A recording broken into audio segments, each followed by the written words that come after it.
If you're planning any mods on the back of the TC, such as upgrading the third brake light, mounting a backup camera, or installing Cree license plate light modules, you'll need to remove the garnish trim, and that will require popping open the trunk and taking out all the interior hatch trim pieces.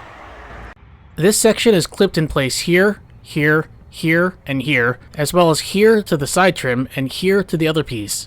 Just grab it here and pull it straight back. You'll want to put your thumb here to help separate it from the side trim, then work your way to the other side and do the same thing on that end. Now we can pull the side trim off, starting from here. Grab it from the bottom and pull it back and slightly up. And then the same thing on the other side. Now to use my trim tool to pop out the two retainer clips.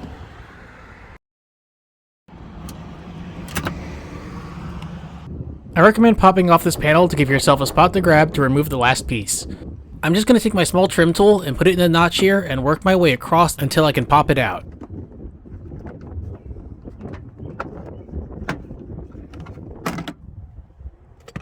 Now you have this part you can grab.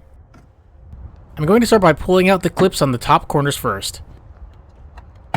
Since I've taken mine off a few times already, I can just use the handle here to pull it off, but you may need to also grab the trim here.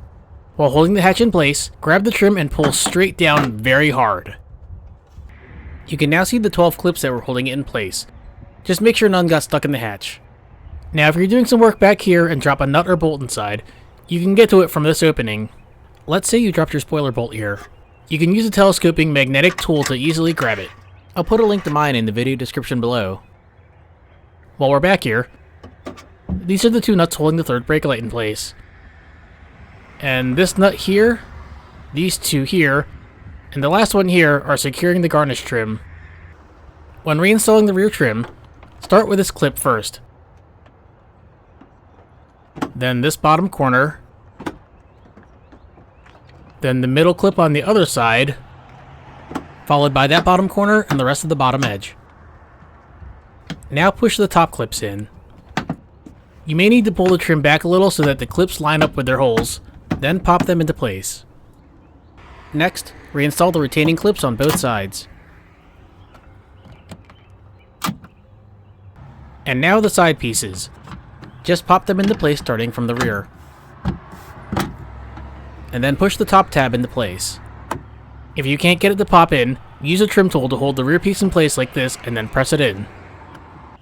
With the other side on, all that's left is the front piece. Just line it up and pop it right into place. Finally, replace this panel by inserting the tabs in the bottom here and then pushing the top in. I hope this helps you out if you need to remove your hatch trim. If you haven't hit subscribe to my channel yet, please do so now, and as always, thank you for watching.